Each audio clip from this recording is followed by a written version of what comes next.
बनारसीदास जी वाली लिखी हुई परमार्थ वचनिका का हम अभ्यास कर रहे हैं और अब हम उसके अंतिम पड़ाव पर है। फिर उन्हीं के द्वारा लिखी हुई निमित्तोपादान की चिट्ठी का भी हम अभ्यास शुरू करेंगे।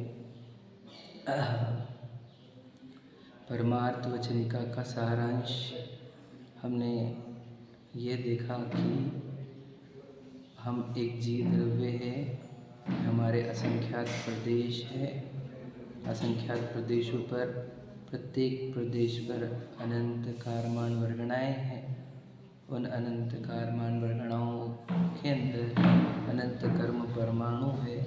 ऐसे संसारी जीवों की दशा है और इस संसारी जीव के 3 प्रकार की दशा है, अशुद्ध, मिश्र और शुद्ध। तो इन अशुद्ध अवस्थाओं को, मिश्र अवस्थाओं को और शुद्ध अवस्थाओं के लिए 3 व्यवहार दिए हैं। क्यों? क्योंकि ये अवस्थाएं अपने परमार्थ से च्युत हुई है, सटक गई है, संसरित हो गई। परमार्थ तो है ही भगवान स्वरूप, समझ रहे? वो तो विश्व का सबसे महान पदार्थ है ही परमार्थ, चैतन्य द्रव्य जो आप और जो मैं हूँ, वो विश्व का सबसे महान पदार्थ है। परंतु हमारी परिणति को अपनी ही वस्तु पता नहीं है, तो वो परिणति हमारी पुद्गलों के विभिन्न आकारों में मोहित होती है और फिर उनमें राग और द्वेष रूप होती है और उन्हीं का आकर्षण के कारण इधर परमार्थ को देख नहीं पाती। समझ रहे हैं? ऐसी वस्तु स्थिति है।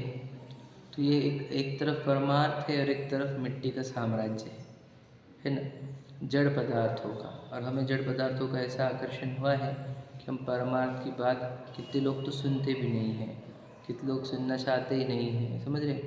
कोई और परमार्थ की चर्चा है तो दुर्लभ ही, कहाँ चर्चा है? इतनी धर्म सभा लगती है भारत भर में, परंतु परमार्थ की चर्चा कितनी कम होती है, पता? जैनों की क्या बात करें, जैनों में भी परमार्थ की चर्चा एकदम दुर्लभ है। इसलिए हमें ये भाग्य मिला है कि हम इस परमार्थ को सुने और फिर हम इसको समझे भी। तो हमारे अशुद्ध दशा मिश्र रूप कब होगी? जब हम अपने ज्ञान को उस परमार्थ को जानने के लिए प्रेरित करेंगे या हम पुरुषार्थ करेंगे। मंदिर में आने के लिए भी पुरुषार्थ हुआ है, लेकिन वो पुरुषार्थ हमारे अवस्था को शुद्ध करने में निमित्त बन सकता है, परंतु वास्तविक पुरुषार्थ यही है कि हम अपने ज्ञान को अपने परमार्थ का परिचय कराने के लिए प्रेरित करें। अपने ज्ञान को उस परमार्थ का परिचय होते ही, उसमें अहमपना स्थापन होते ही अब हमें मिश्र दशा उत्पन्न हो जाती है। जैसे दृष्टांत दिया था कि हमारा चैतन्य हीरा है ना, हम उससे अपरिचित थे और दीनता भोग रहे थे, भीख मांग रहे थे। और जैसे ही हमने हमारा हाथ हमारे जेब में डाला तो हमें दिखा तो नहीं, लेकिन उसका अनुभव तो हो गया कि हाँ हीरा है। वैसे ही हम हमारे ज्ञान को जेब में डालो आत्मा में, तो आपको उस हीरे का अनुभव होगा। यदि वो हीरे का अनुभव हुआ तो आपकी दीनताहीनता उसी क्षण चली जाएगी। अब बात चल रही है वो हीरा है, उससे थोड़ी भोजन होगा, तो हीरे को लेकर जाना होगा, है ना, और उसको उससे कैश निकालनी होगी। वैसे ही अब हीरा तो मिल गया, तो उसमें से केवल ज्ञान और अरहंत सिद्ध दशा उत्पन्न नहीं हो रही, तो वापस ज्ञान को फिर खींचना होगा और उसको वहीं समाये रखना होगा। जो वो भीतर समाएगा तो उधर से भी हमने बताया ना, केवल ज्ञान अरहंत सिद्ध दशा उत्पन्न होगी। बस हमारी परिणति को, हमारी पर्याय को उस परमार्थ से जोड़े रखना है। वो परमार्थ से च्युत ना हो, इतना याद रखना। यदि वह परमार्थ से दूर हुई, समझ लेना फिर गया, भ्रष्ट हो गए, फिर तो वो समझ रहे, फिर तो संसारित हो गई, फिर वो दीनहीन अनुभव करने लगी। अब उसके अंदर अनंत कर्म बंधन होंगे, वो एक प्रदेशों पे अनंत कर्म परमाणु, और फिर वो संसार में जन्म मरण करते रही। इसलिए इस परिणति को भीतर लाने वाली प्रक्रिया हमने पढ़ी। फिर भीतर उसको, उसके अंदर जब वो अपने चैतन्य हीरे का अनुभव करता है, उसकी मिश्र दशा स्टार्ट होती है, तब उसके अभी भी औदैहिक भाव रहते हैं। तो ये औदैहिक भावों के कारण मतलब क्या होता है, कल बताया था हमने कि इसे अपने आत्मा में स्थिरता नहीं करते आ रही। क्यों? क्योंकि उपयोग चंचलता को धारण किए हुए है। इसकी अनादि से उपयोग को इंद्रियों में दौड़ा कर, है ना, दौड़ा दौड़ा कर इसके उपयोग के अंदर अनंत चंचलता है ऑलरेडी। अब इसको हम बोल रहे हैं कि अपने परमार्थ में रुक जा, तो वो रुकता नहीं है। उपयोग इंद्रिय द्वार से और मन के विचारों में जाता है। ये उपयोग की चंचलता, अस्थिरता, यही उसका दोष है। तो वो उपयोग उसमें नहीं स्थिर रह रहा, तो उपयोग बाहर आ रहा है। बाहर आ रहा है तो बाहर क्या है? सीनरी है। किसकी? मिट्टी के। किसने सीन कैसा है? तो के एक तो अनुकूल रूप है या प्रतिकूल रूप है। ये सीन किसने क्रिएट किया? किसने किया क्रिएट? कौन सा कर्म? हाँ, वेदनी कर्म ने। ठीक है, वेदनी कर्म ने सीनरीज क्रिएट की हुई है। एक तो वो अनुकूलता की सीनरीज होगी या प्रतिकूलता। तो यदि उसका ज्ञान वहाँ से हटा परमार्थ से, तो अनुकूल सामग्री सामने है तो राग रूप परिणति हो जाएगी उसकी। और वो अगर प्रतिकूल सामग्री द्वेष रूप हो जाएगी, तो उसकी परिणति में ये भाव क्यों उत्पन्न हो रहे हैं? क्योंकि वो आत्मा में स्थिर नहीं रह पा रहा है। तो स्थिर नहीं रह पा रहा है और तो राग उत्पन्न हो जाता है। तो राग को दोष जानता है, दोष मानता है, उसके नाश करने का भाव रखता है, उसे अच्छा नहीं मानता, उसको बीमारी मानता है, आकुलता मानता है, पीड़ा मानता है। समझ रहे? जानता भी मानता भी, परंतु बस वो रोक नहीं पा रहा। समझ रहे कि नहीं? क्यों नहीं रोक पा रहा? क्योंकि आत्मा में रम नहीं पा रहा। आत्मा में रमे तो ये राग रुके।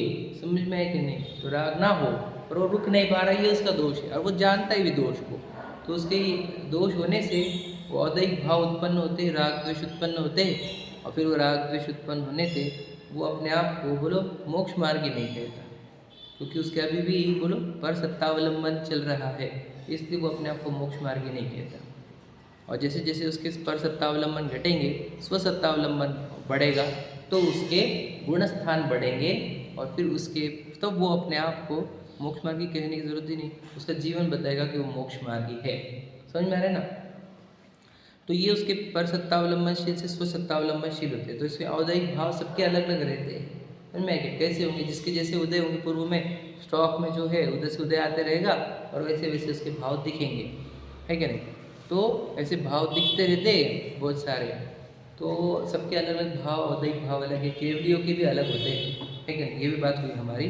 तो हम गृहस्थों की बात क्या करें? तो उनमें सबके औदैहिक भाव ऐसे है कि फिर किसी का औदैहिक भाव देखकर ये मत कह देना कि इसका ये गुण स्थान है। औदैहिक भावों के भरोसे नहीं है। समझ में आएगा? ये पढ़ते हैं अपना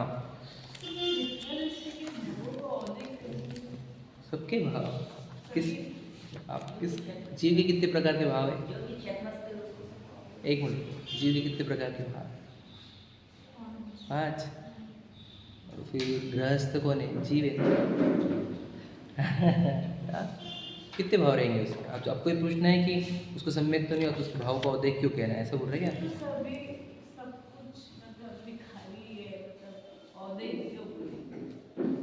कौन से बोलेंगे? औपशमिक, क्षमिक, शाहीक, पारिणामिक? समझ लेने से फ़र्क क्या है मैं आपको बता देता। मिथ्या दृष्टि के भी भाव औदैहिक होते हैं, सम्यक दृष्टि के भी औदैहिक होते हैं। मिथ्या दृष्टि को मेरे लगते हैं, असम्यक दृष्टि को उदैहिक है। इतना ही फर्क है। क्या कहा? सम्यक दृष्टि को उदय के दिखते हैं तो सम्यक दृष्टि के भावों को औदैहिक कह देते हैं कि उसके औदैहिक भाव। मिथ्या दृष्टि के उसके तो पूरे औदैहिक है लेकिन उसको स्वभाव मानता है।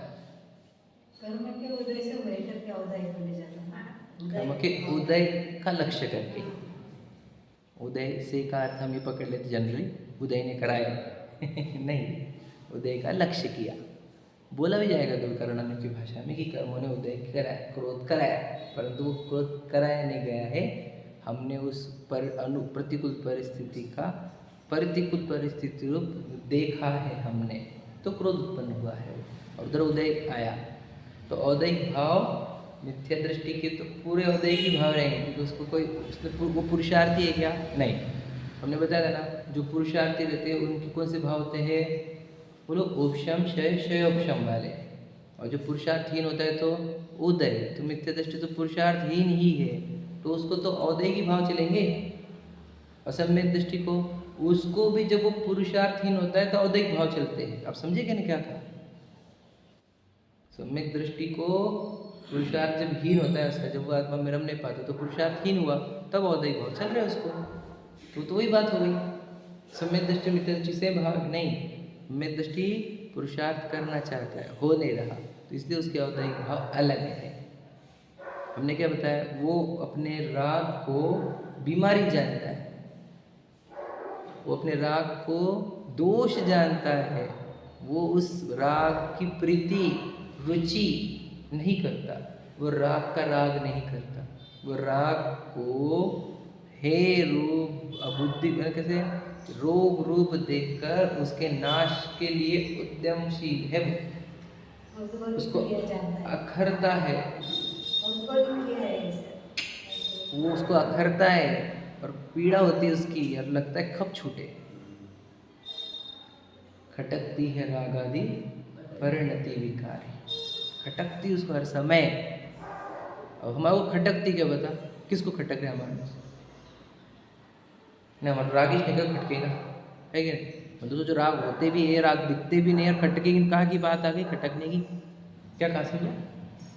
मतलब सोचो राग हो रहे अखंड है, और वो भी कौन से आसमान के लेवल के, और समझ में भी नहीं आ रहा राग हो रहा है, कोई खटकने की कहाँ बात हो गई?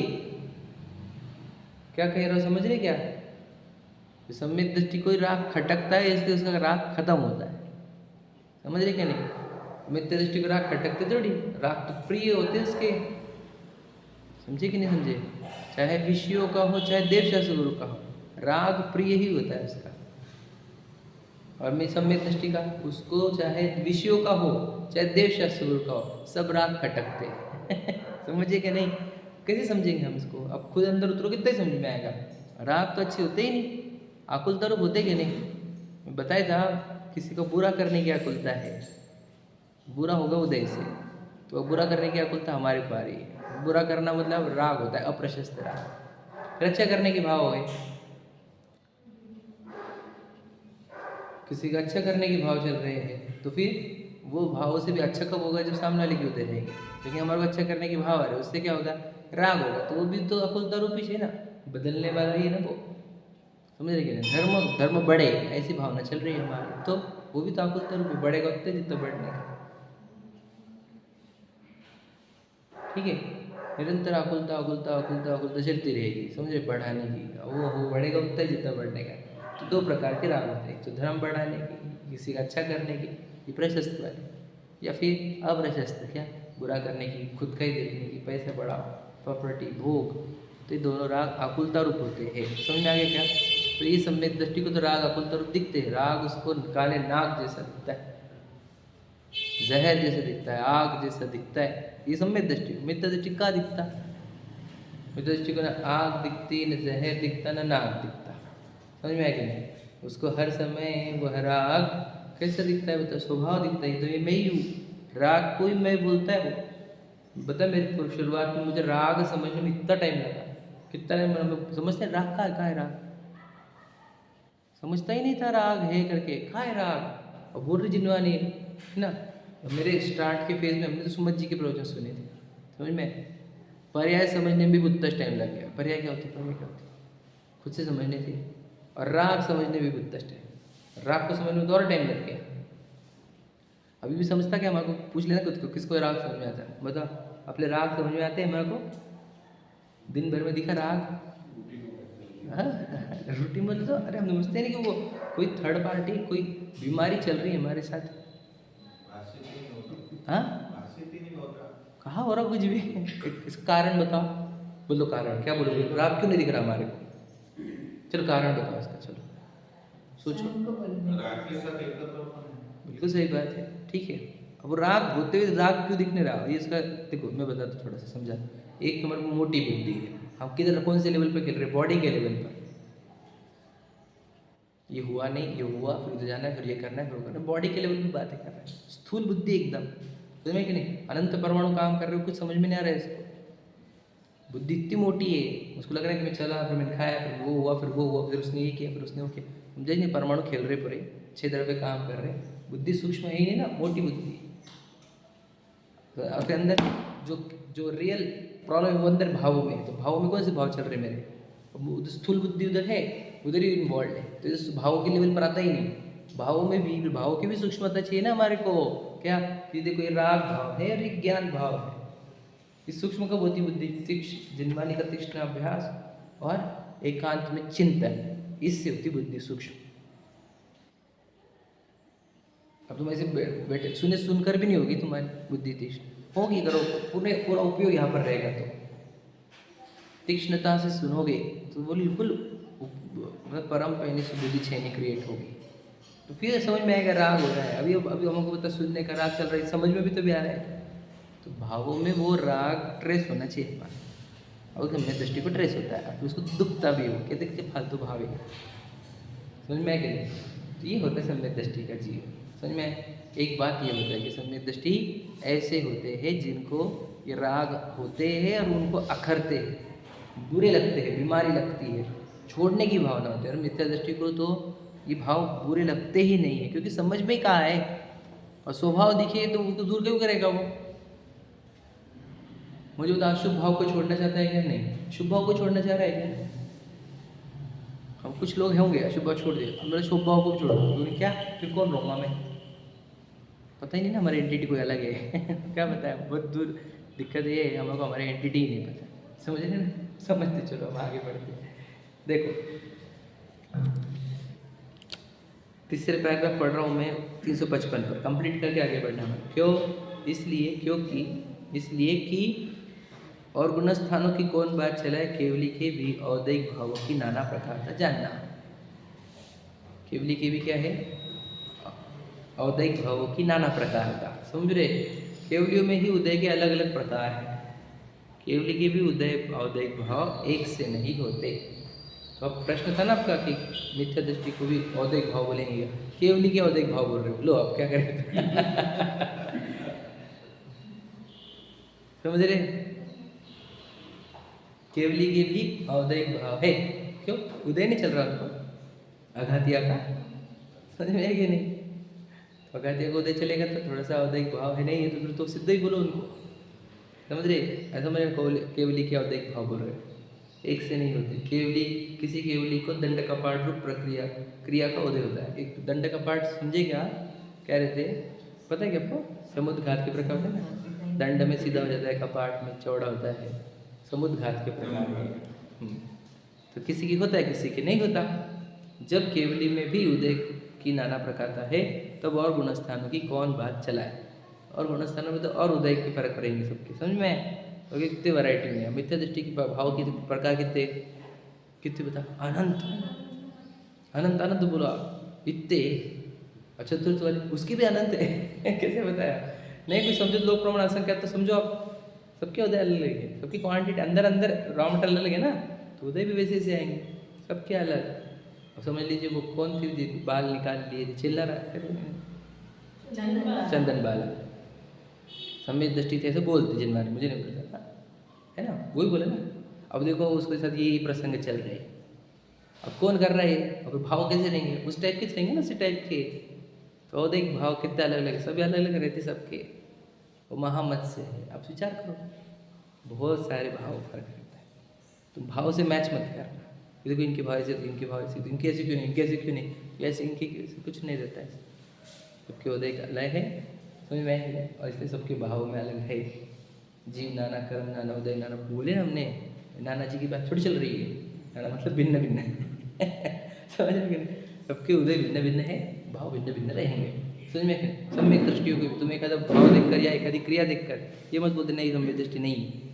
इससे हमने कहा हमने कि वो एक आधा उसका भाव देखा तुमने कषाय वाला, तो तुम बोलोगे सम्यक दृष्टि हो ही नहीं सकता। ऐसा नहीं है, समझ में? चलो,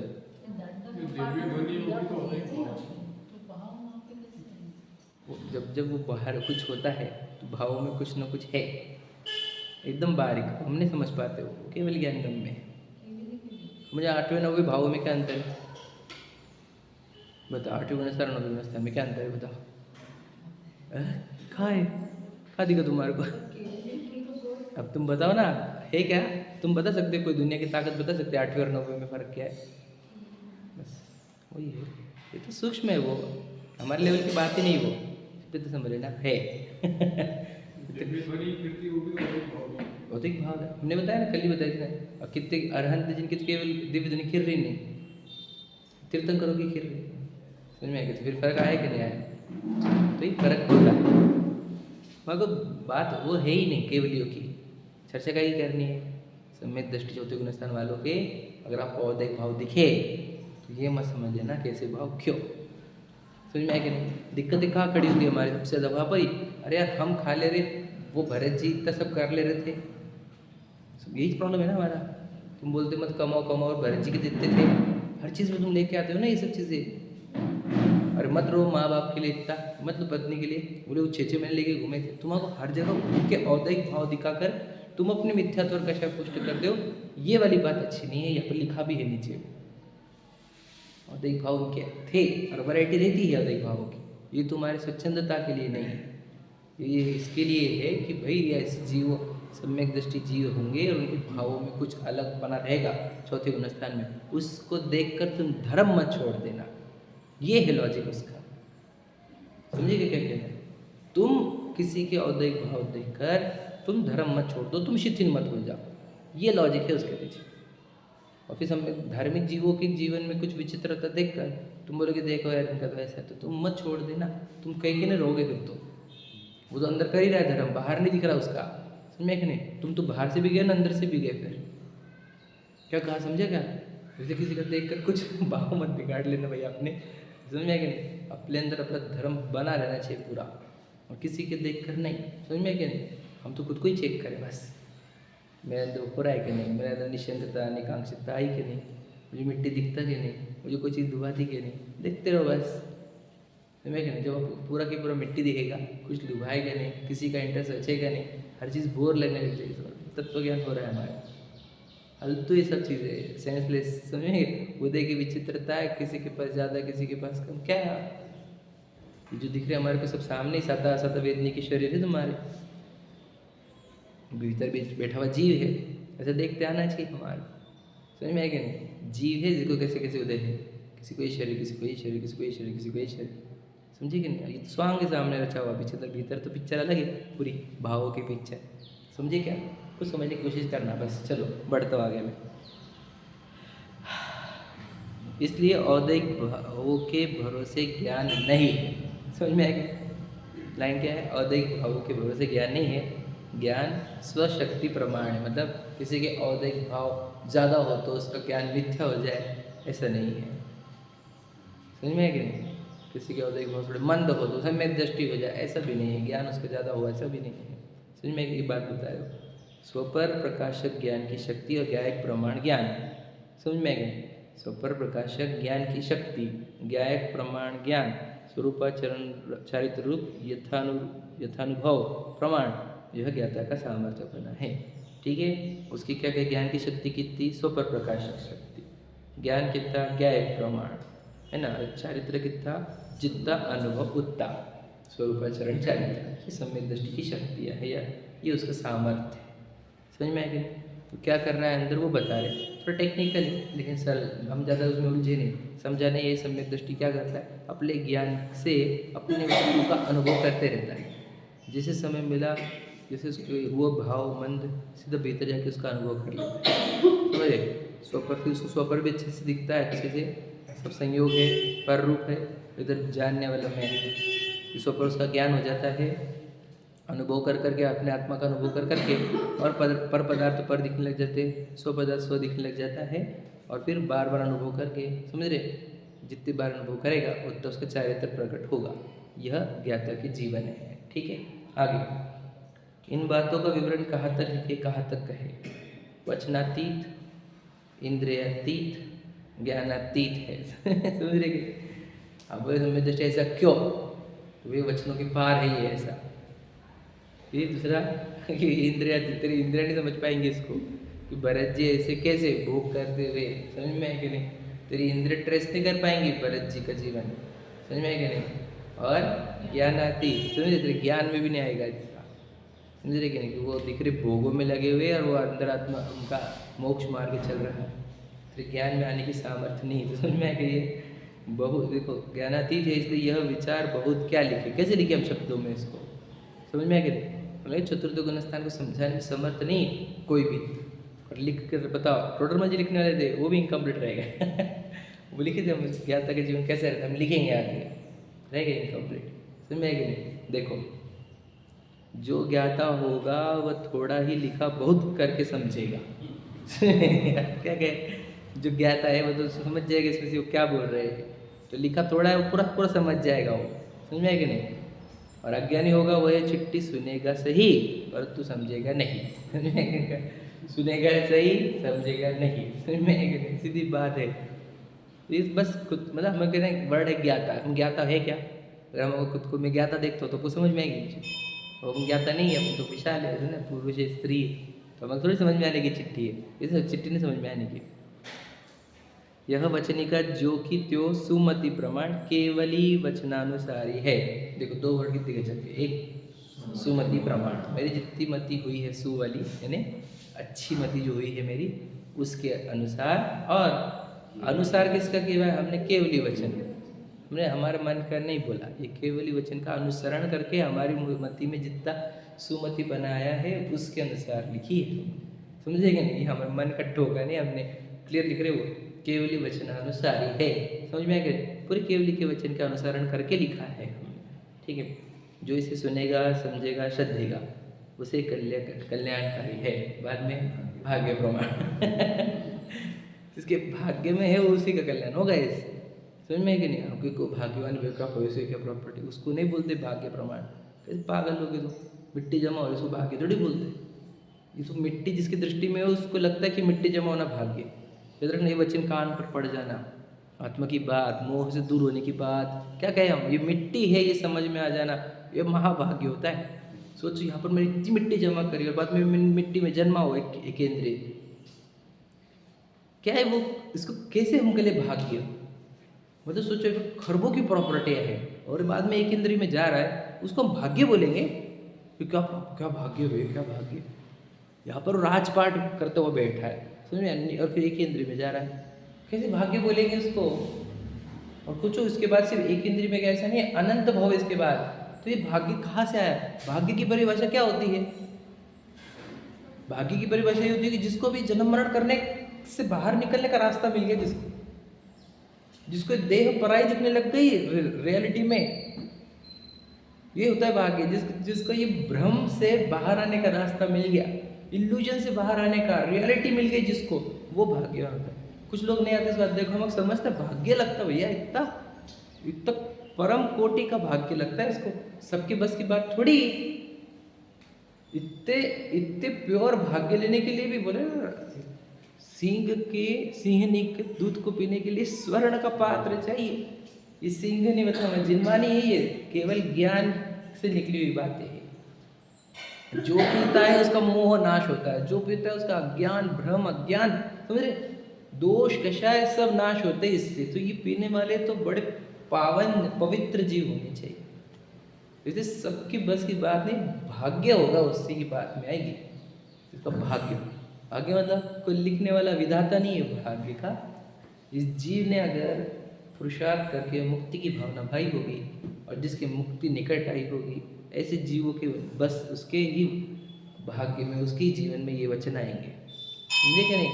मैं आपको क्या बताऊँ, हम स्वाध्याय को वैसे एक रूटीन की प्रोसीजर माने, जैसे जिम को जाना एक स्वाध्याय एक प्रोसीजर है हमारी हेल्थ अच्छा करने के लिए, वैसे हमने कुछ जिमवानी को भी एक ऐसे मन नहीं बना लेना हमने, हम रोज स्वाध्याय को जाते हैं, समझे कि नहीं। ये मोह विध्वंसिनी है ये जिनवानी, कि इससे पूरा मोह का नाश होता है, मतलब हमारे को रियलिटी पता है, बॉडी हमारे को पर लगने लग जाए, पड़ोसी दिखने लग जाए, रियलिटी में शब्द से नहीं।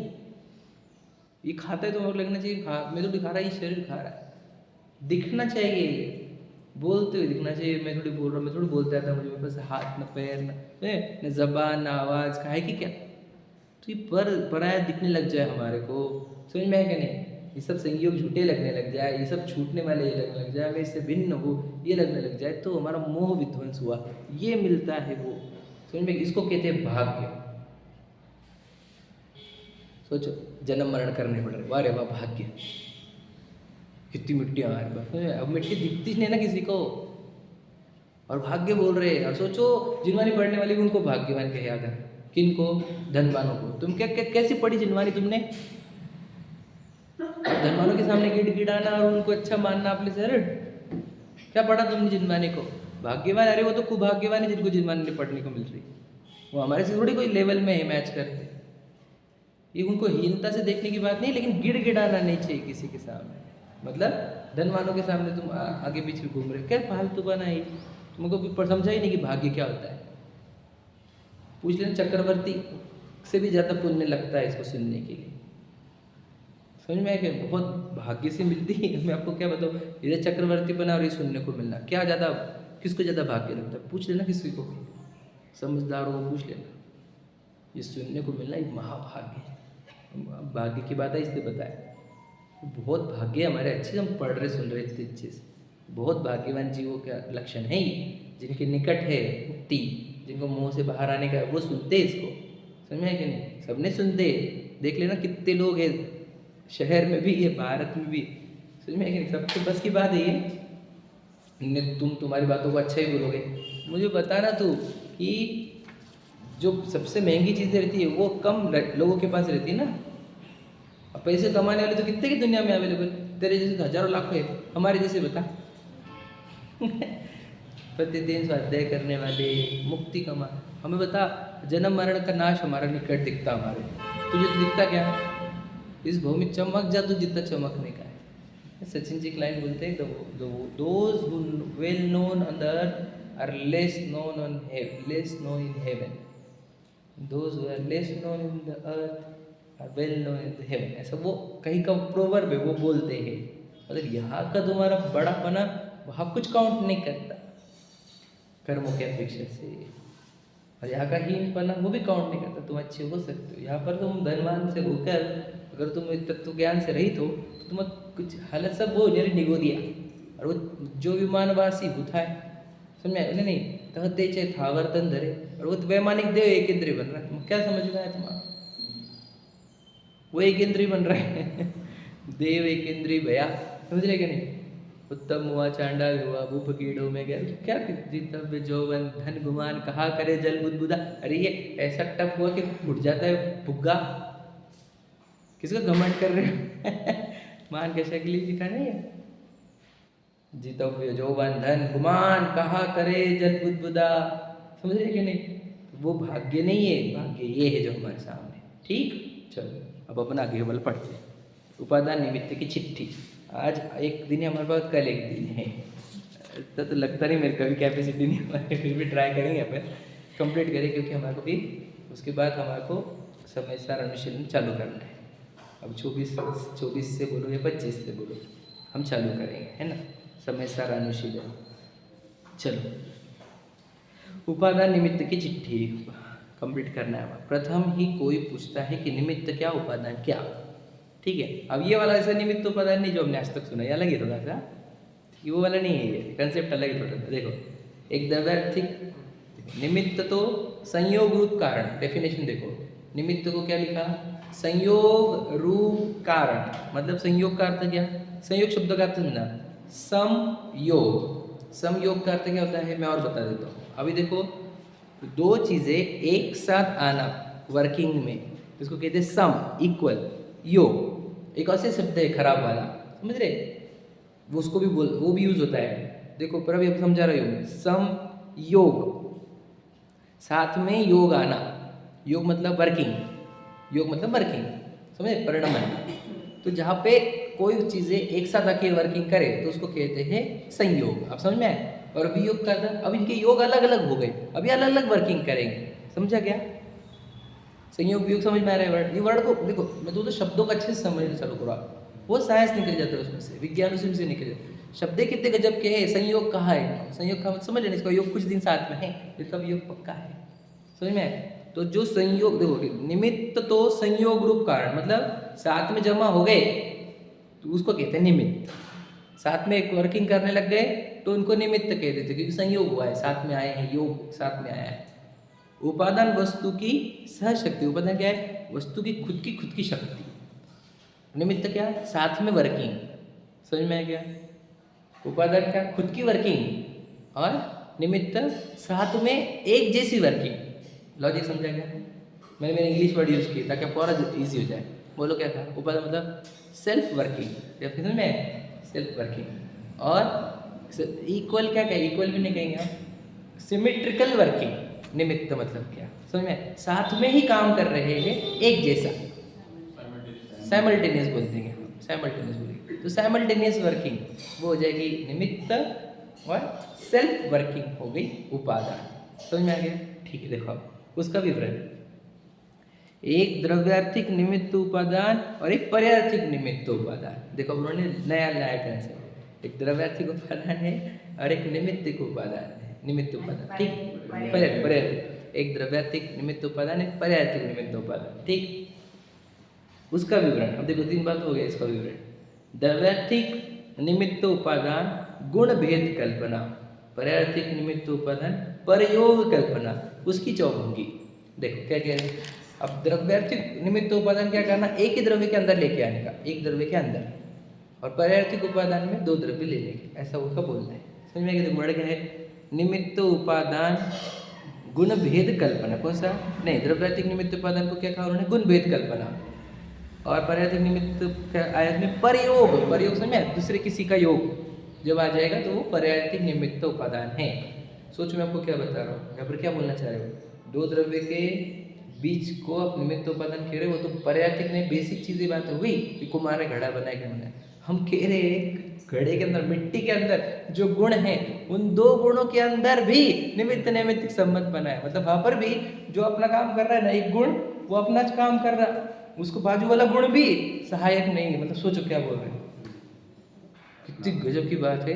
मतलब यहाँ पर इतनी स्वतंत्रता, कण कण की क्या, गुण की स्वतंत्रता है, पर्याय की स्वतंत्रता है। समझे वो जो बोलते थे स्वामी जी, प्रत्येक पर्याय स्वतंत्र है, उसकी षटकारक भिन्न है, वो बात है ये कि क्या 2 द्रव्य तो छोड़ ही दो तुम, वो साथ में काम कर रहे हैं एक साथ। समझ में? एक द्रव्य के अंदर जो 2 गुण हैं, वो 2 गुणों के अंदर भी निमित्त नैमित्तिक संबंध बना है। एक द्रव्य के 2 गुणों में आतत भाव आएगा ना? हाँ, निमित्त नैमित्तिक क्या है? हाँ, निमित्त, वही तो समझा रहे हैं। आतत भाव तो है, आतत भाव से ही तो निमित्त नैमित्तिक सिद्ध हो रहा है। देखो, आतत भाव से ही तो निमित्त नैमित्तिक, क्यों? कि दोनों की वर्किंग अलग अलग दिख रही है, तभी तो समझ रहे हैं हमारे को, वहाँ पर निमित्त उपादान है। एक अपना काम कर रहा है, एक उसमें निमित्त बन रहा है। मतलब वो गुण 2 है, कैसे मालूम पड़ा? क्योंकि 2 वर्किंग है, तभी तो अतत का अर्थ होता है एक जैसा, दूसरा नहीं। समझ में आएगा? तो 2 वर्किंग दिखी, इसलिए तो 2 गुण दिखे। तो 2 गुण दिखे तो फिर दोनों गुणों की वर्किंग कैसे चलेगी? निमित्त उपादान। अपना गुण अपना कार्य खुद का निकलेगा, उसमें बाजू वाला द्रव्य निमित्त, गुण बाजू वाला गुण निमित्त बनेगा। ठीक है, अब बता देखो, प्रथम ही गुण भेद कल्पना की चौभंगी का विस्तार कहता हूँ। सो किस प्रकार? इस प्रकार सुनो। जी द्रव्य, उसके अनंत गुण, ठीक है, सब गुण असहाय स्वाधीन सदाकाल। देखो क्या वर्ड है? चौभंगी मतलब 4 उसकी चौभंगी, उपादान प्रयोग कल्पना, उसकी चौभंगी। हाँ, समझ में आ गया। पर चौभंगी वो 4 का है ना, वो ऊपर किया ना, बोले वो सब नीचे आ रहा है, नीचे आ रहा है, वो नीचे आ रहा है। चौभंगी मतलब 4 प्रकार उसके। समझ में आ गया? ये अशुद्ध निमित्त, अशुद्ध उपादान, ऐसा वो वाला शुद्ध निमित्त, अशुद्ध उपादान, ऐसा वैसा पढ़ रहे हैं।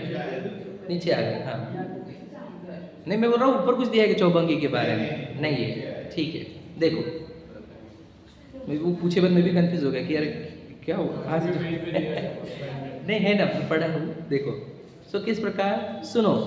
जीव द्रव्य, उसके अनंत गुण सब कैसे है? असहाय स्वाधीन। देखो किसके बारे में बोल रहे हो? गुणों के बारे में। कैसे है? असहाय। असहाय मतलब किसी को किसी की जरूरत नहीं है, बिल्कुल नहीं, किसी का सपोर्ट नहीं लगता किसी को।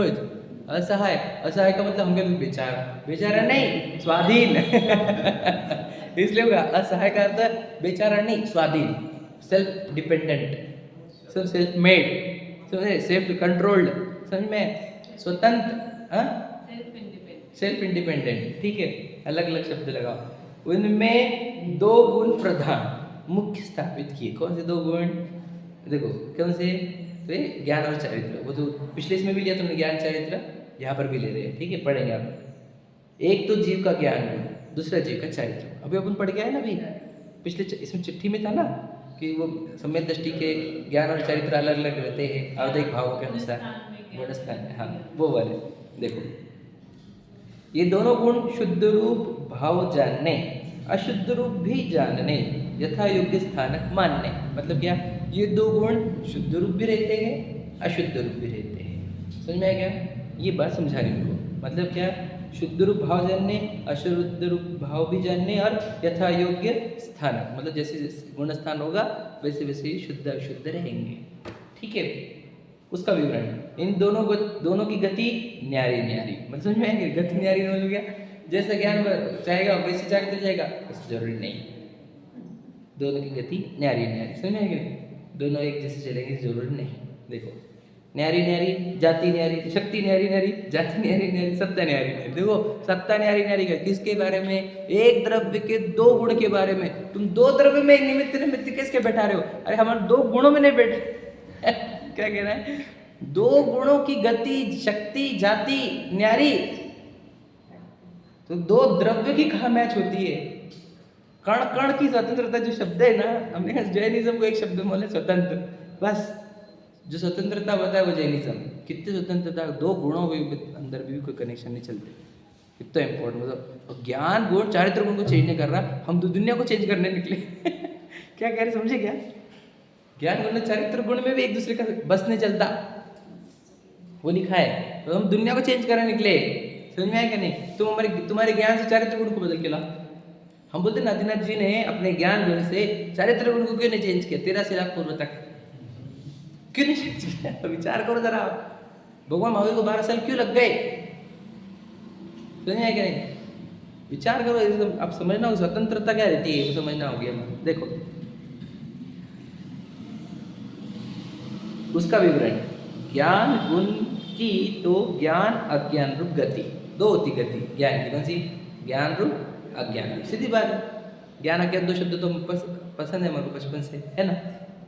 स्व पर प्रकाशक शक्ति, ये स्व पर प्रकाशक भी कौन करता है? ज्ञान ही। उसके अंदर है ना पर स्व, ये सब विभाजन कौन करता है? ज्ञान ही करता। ज्ञान रूप तथा मिथ्यात्व रूप जाति, ये भी उसकी क्या? मिथ्या ज्ञान, सम्यक ज्ञान, ठीक है। तो सम्यक ज्ञान को सिर्फ ज्ञान बोला उन्होंने, और अपोजिट जो हुआ वो मिथ्या ज्ञान। द्रव्य प्रमाण सत्ता, सत्ता कितनी? द्रव्य जितनी, ठीक है। परंतु एक विशेष इतना कि ज्ञान रूप जाति का नाश नहीं है, मतलब ज्ञान कभी जीरो नहीं होता, जीरो हो जाएगा तो जड़ हो जाएगी वस्तु, तो ज्ञान रूप का भी नाश होता नहीं। मतलब समझ में? वो अनुजीवी गुण कहते हैं, कुछ अंश तो बचा रहेगा, समझ में? निगोदिया हो जाए, कुछ अंश तो बचा रहेगा, ज्ञान जीरो नहीं होता। दुनिया की ताकत लगा दो, समझ में? कि नहीं? किसी एक जीव को जड़ बना करके बता देना। कर्म नहीं कर पा अनंत काल से, समझ में है कि नहीं? विचार करो। मिथ्यारूपत्व रूप जाति का नाश सम्यक दर्शन की उत्पत्ति होने पर, समझ में आया? मिथ्या ज्ञान से सम्यक ज्ञान कब होगा? जब सम्यक तो उत्पन्न हो जाएगा, तो वही मिथ्या ज्ञान सम्यक ज्ञान रूप होगा। यह तो ज्ञान गुण का निर्णय हुआ। ज्ञान गुण समझा गया? चलो समझाते, समय होते आया मेरा, बस कंप्लीट करना है, लेट हो गया तो कम टाइम मिला हमारे को, ठीक है। देखो ज्ञान गुण की वर्किंग आप मेरे में सब में चेक कर लेते, कैसी होती है वर्किंग? कि देखो वो ज्ञान, अभी आप स्व पर यूज़ कर रहे कि नहीं, कि ये गाड़ी मेरी, वो गाड़ी मेरी, नहीं अभी करोगे नहीं, तो ये ज्ञान काम कर रहा है, समझ में आएगा नहीं?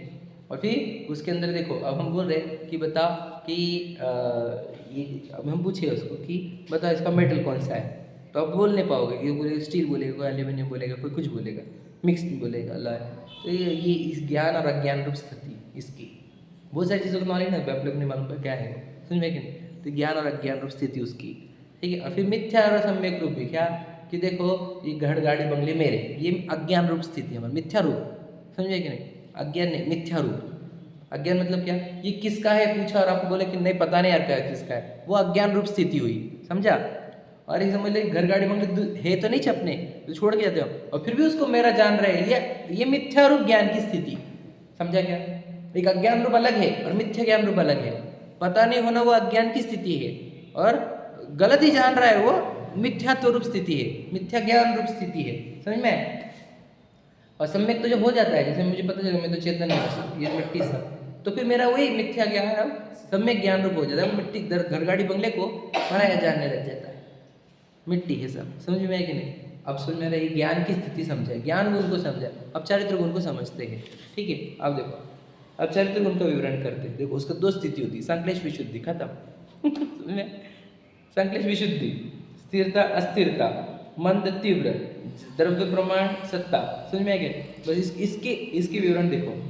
संक्लेश और विशुद्धि, ये है चारित्र गुण को चेक करने का तरीका। देखो ज्ञान गुण को समझाया मैंने स्टार्ट, ज्ञान गुण ने समझा तो चारित्र गुण को विभाजन नहीं कर पाते थे। ज्ञान समझ लीजिए हमारे को, ये हो गए ज्ञान के, ये सम्यक ज्ञान हो गया कि ये सब घर गाड़ी बंगले अपने नहीं है। एग्जाम्पल, अब कैसा है, होगी कि नहीं होगी?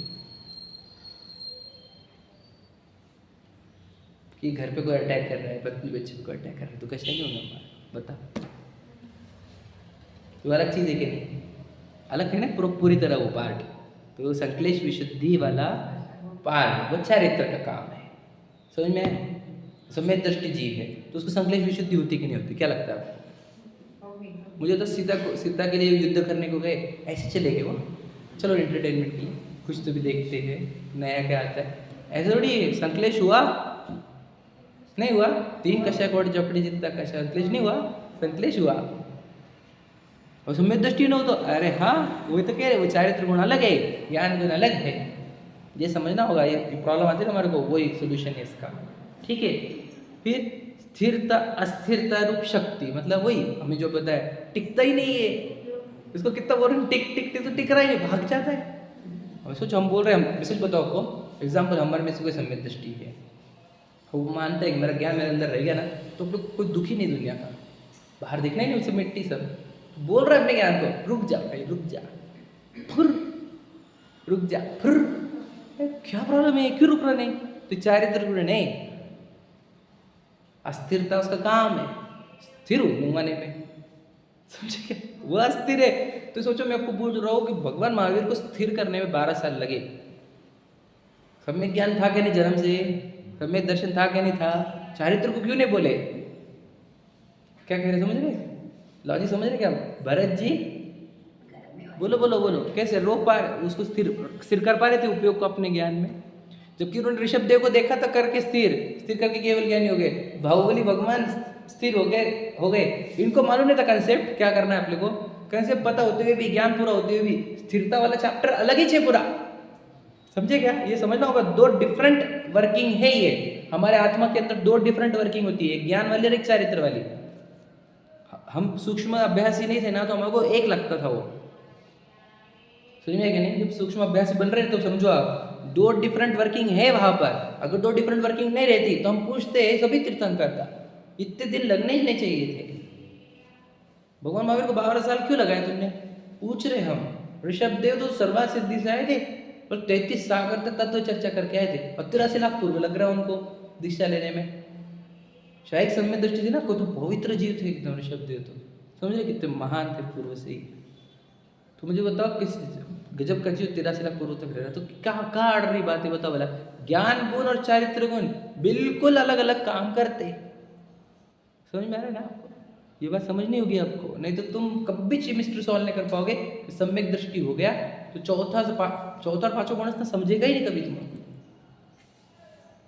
समझ में है कि नहीं? हम बोलते छठवा भी नहीं समझेगा, वो बाहर क्यों आता? आत्मा में रखते। छठवा सातवा सेट क्यों बना के रखा है? सेट क्यों बोलते छठवा सातवा? ये सातवा छठवा सातवा छठवा छठवा क्यों आता? क्यों नहीं रोक देते सातवें में खुद को? तो चारित्र गुण है कि नहीं? आचार्य कुंद को तो मानते ना, 5 परमागम लिखे, कौन से गुण स्थान में थे बोलो? छठी सात उनको बोल रहे हैं रुको छठी में तो लिख लेते थे, लिख लेते। समझे? चारित्र गुण ऐसा है, समझ में आया? स्थिरता रूप, ये भी उसकी वर्किंग बताई। आगे मंद तीव्र रूप, मतलब क्या? मंद तीव्रता भी रहती है उसके अंदर। समझ में है कि नहीं? तीव्रता से चलेगी कशा, कभी मंदतम चलेगी। समझ में है कि नहीं? मंद और तीव्र भी उसके अंदर चलती रहती है, समझे? संश्लेष की तीव्रता, संश्लेष की मंदता, बात भाई विशुद्धि की तीव्रता, विशुद्धि की मंदता, ये भी ऋग मिलेगी आपको, मैं कि नहीं? पावर रहता है उसके अंदर। मैं मुझे बताओ चारित्र पावर वाला है, श्रद्धा जो है वो चलो हो गए समय खत्म ही कर, परंतु एक विशेष की मंदता की स्थिति 14वें गुणस्थान पर्यंत है, तीव्रता की स्थिति 5वें गुणस्थान पर्यंत है। मतलब कषाय की अपेक्षा कषाय की तीव्रता की स्थिति देखें तो 5वें गुणस्थान तक कषाय तीव्र रहती है, और मंदता की बात करें तो वो 14वें गुणस्थान तक मंद हो जाती है, ऐसा कह रहे हैं, समझ में? विशुद्धि की अपेक्षा से, समझ में? चलो, तो ये दो बात हुई चारित्र गुण और ज्ञान गुण की। अब इन दोनों के कैसे निमित्त संबंध बनते हैं वो चर्चा अपन कल करेंगे। जैसे जिस टाइप से अपन ने ये कंप्लीट किया उस टाइप से अपन कल कंप्लीट कर देंगे, थोड़ा फास्ट, ठीक? चल सहजानंद